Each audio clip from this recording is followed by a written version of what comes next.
আরে রামু দাদা, তুমি মনে হয় বাজার থেকে ফিরছো? হ্যাঁ রাজু, তুই এই বৃষ্টির মধ্যে এখন কোথায় চললি?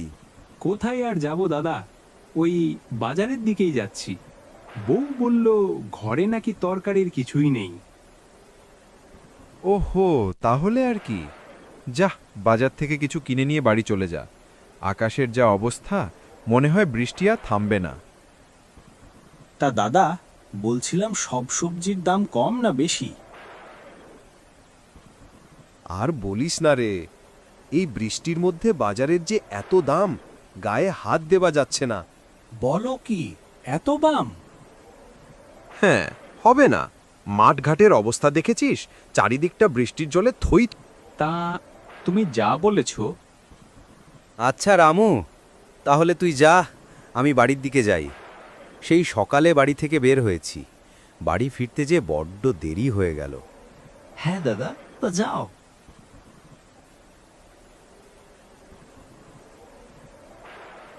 গেন্নে, বাইরে যা বৃষ্টি হচ্ছে, মনে হয় আজ আর হোটেলে কেউ আসবে না। হ্যাঁ, তা তুমি ঠিকই বলেছ। ওই হোটেলের টাকা দিয়ে সংসারটা চালায়। এখন যদি বৃষ্টিতে হোটেল বন্ধ করে রাখতে হয়, তাহলে কেমন করে চলবে বলো তো? বলো, ওইদিকে যে বৃষ্টির জন্য ছেলেটার কাজ কামও বন্ধ হয়ে গেছে। ও যদি একটু কাজ করতো, তাহলে আমার আর চিন্তা থাকতো না, বুঝলে গিন্নি? বাবা, ভাত হয়ে গেছে, চলুন এবার খাবেন। আর মা, আপনিও চলুন। তা কি রান্না করলে?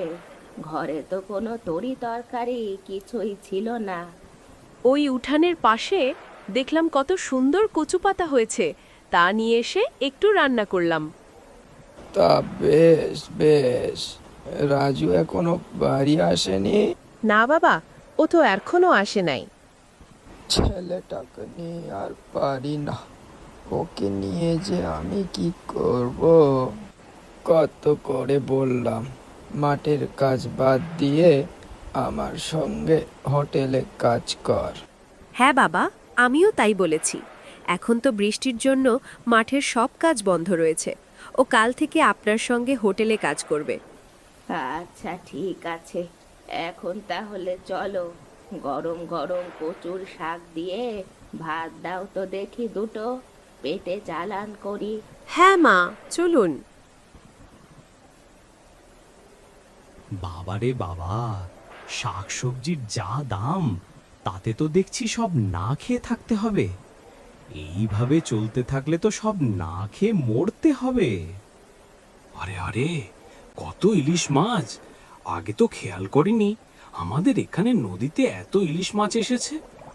যাই যাই, গিয়ে কিছু ইলিশ মাছ ধরি। রাতে বউকে বলবো কচুর লতি দিয়ে ইলিশ মাছের মাথার চচ্চড়ি করতে। হেব্বি খেতে লাগবে। বাবা, বলছিলাম কি, এখন হোটেলে না গেলে হয় না? না বৌমা, তা কেমন করে হয়? এইভাবে বাড়িতে বসে থাকলে আর সংসারটা তো চলবে না। আর বাড়িতে বসে থাকবার থেকে আর যাই হোটেলে গিয়ে বসে থাকি। যাও তাহলে, তবে সাবধানে যেও। ও নিয়ে চিন্তা করো না তোমরা। আর বৌমা, রামু বাজার থেকে ফিরলে ওকে বলো গরু ছাগলের জন্য কিছু ঘাস নিয়ে আসতে, কেমন? হ্যাঁ যাক, অনেক ইলিশ ধরা হয়েছে। হ্যাঁ যাই, এবার বাড়িতে যাই। বউকে এই ইলিশ দিলে খুব সুন্দর করে ইলিশ রান্না করবে। আহা হা হা, ভাবতেই যেন জিভে জল চলে আসছে।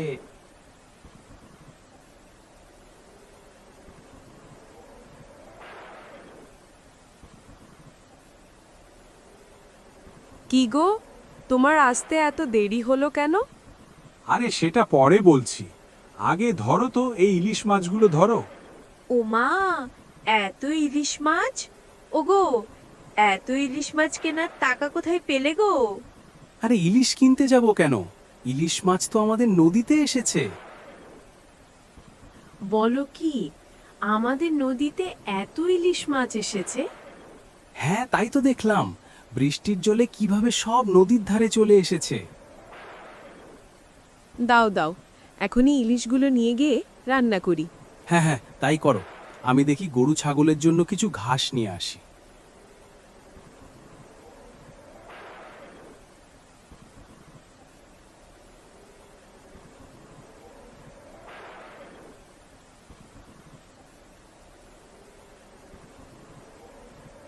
কখন থেকে হোটেলটা খুলে বসে আছি, কোনো লোকজন তো আসছে না।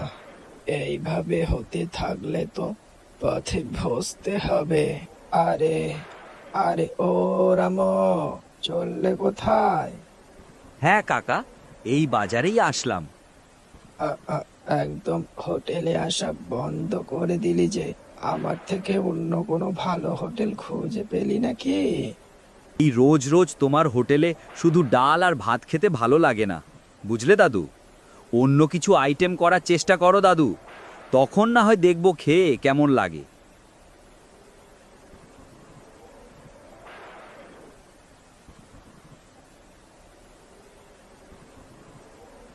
হ্যাঁ, তাই তো।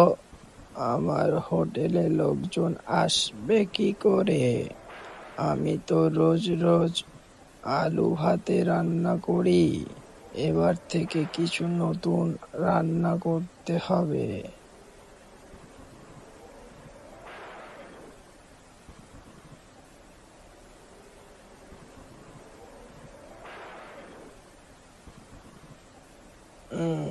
বাড়িতে আজ নতুন কিছু রান্নার সুবাস পাচ্ছে। বৌমা, আজ বাড়িতে কি নতুন রান্না করেছো? এত সুগন্ধ ছড়াচ্ছে। কচুর লতি আর ইলিশ মাছের মাথার চচ্চড়ি। কচুর লতি আর ইলিশ মাছের মাথার চচ্চড়ি। উফ, দাও দাও বৌমা, দাও, তাড়াতাড়ি দাও, জিভে জল এসে গেল।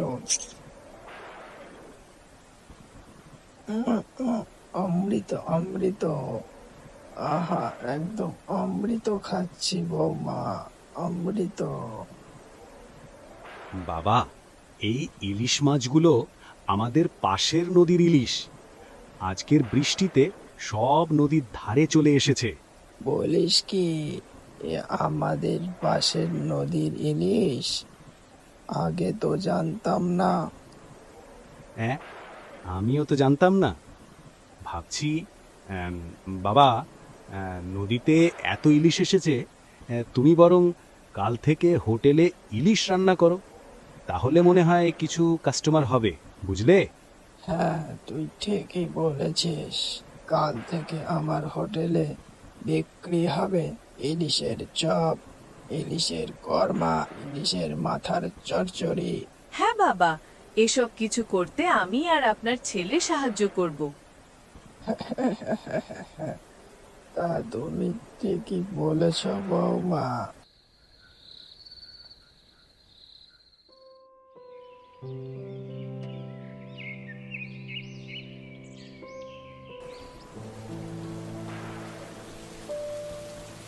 আসেন দাদাভাই, কাকা কাকিরা, আসেন আসেন, আমাদের ইলিশের হোটেলে আসেন। এখানে পাবেন ইলিশের মালাইকারি, ইলিশের কোরমা, ইলিশের চপ, ইলিশের মাথার চচ্চড়ি, সাথে থাকছে স্পেশাল অনেকগুলো আইটেম। আসেন আসেন। আরে আরে, এই বর্ষার দিনে দাদুর দোকানে ইলিশ মাছের এত আইটেম পাওয়া যাচ্ছে? বর্ষার দিনে এই সুযোগ তো একদম হাতছাড়া করা যায় না। যাই যাই, গিয়ে দেখি কেমন লাগে। এই রাজু, ইলিশের কি কি আইটেম আছে সব নিয়ে আয় তো দেখি। হ্যাঁ দাদা, তুমি একটু বসো, আমি এক্ষুনি নিয়ে আসছি। আহা, ইলিশের তরকারি থেকে সেই গন্ধ বেরোচ্ছে রে। আহা, দাদা, শুধু গন্ধ নিলেই হবে নাকি আগে খেয়ে দেখো কেমন লাগে? উফ, আহা, সেই স্বাদ! সত্যি রাজু, ইলিশের তরকারিগুলো যা হয়েছে না, সত্যি বলতে অমৃত। বর্ষার দিনে বৃষ্টির মধ্যে ইলিশের এতগুলো আইটেম একসঙ্গে পাবো ভাবতে পারিনি। হ্যাঁ দাদা, এখন থেকে রোজ প্রতিদিন আসতে হবে বলে রাখলুম। এই রোজ আসবো মানে বাড়িতে গিয়ে বউকে বলবো রান্না করা বন্ধ করে দিতে। এত কম টাকায় এত কিছু আহা ভাবা যায় না গো। তা রামু কত হলো? ওই ওই 100 টাকা। বেশ বেশ, এই নে টাকাটা ধর। আসেন দাদাভাই কাকা কাকিরা, আসেন আসেন, আমাদের ইলিশের হোটেলে আসেন। এখানে পাবেন ইলিশের মালাইকারি, ইলিশের কোরমা, ইলিশের চপ, ইলিশের মাথার চচ্চড়ি, সাথে থাকছে স্পেশাল অনেকগুলো আইটেম। আসেন আসেন।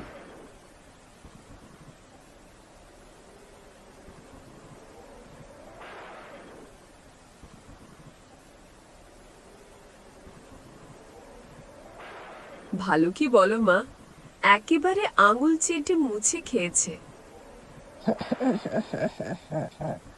তা তুমি ঠিকই বলেছ বউ, তোমার হাতে জাদু আছে, জাদু। সব কিছু করলাম আমি, শেষমেশ সব ক্রেডিট দিচ্ছ ওকে? তা দেব না, রান্না করে কে শুনি? ওহো, আমি যে নদী থেকে ইলিশ না ধরলে তুমি কিসের হোটেল দিতে শুনি? সে যাই হোক, বর্ষার দিনে ইলিশের হোটেল ডায়মন্ড হারবারে খুবই ভালো চলবে। হ্যাঁ হ্যাঁ বাবা, কাল থেকে দেখবে একদম দৌড়াবে। হ্যাঁ হ্যাঁ হ্যাঁ।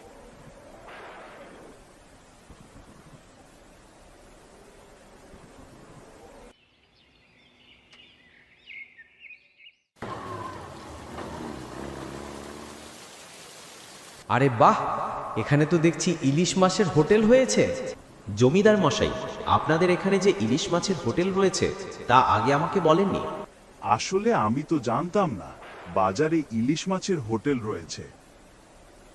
আরে আরে জমিদার মশাই যে, আসুন আসুন আসুন আসুন।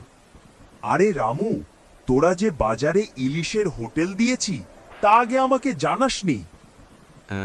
আগে কর্তা বাবু, চলুন আগে কিছু ইলিশ মাছের চপ খান, তারপর না হয় কথা হবে। আরে বাহ, ভেরি গুড। ইলিশের চপগুলি খেতে সেই স্বাদ। এর আগে আমি কখনো এরকম ইলিশের এমন স্বাদের চপ খাইনি। রাজু সাহেব সত্যি বলছে, তোদের হোটেলের ইলিশের চপগুলো অনেক সুস্বাদু, বুঝলি? এসবই উপর আল্লাহর কৃপা বাবু। আমি বিদেশে গিয়ে সকলকেই বর্ষার দিনে ডায়মন্ড হারবারের এই ইলিশের হোটেলে নিমন্ত্রণ জানাবো।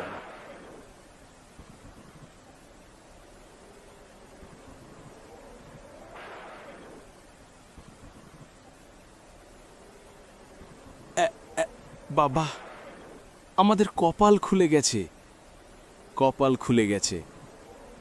এখন থেকে বিদেশ থেকে আমাদের ইলিশের হোটেলে লোক আসবে বাবা।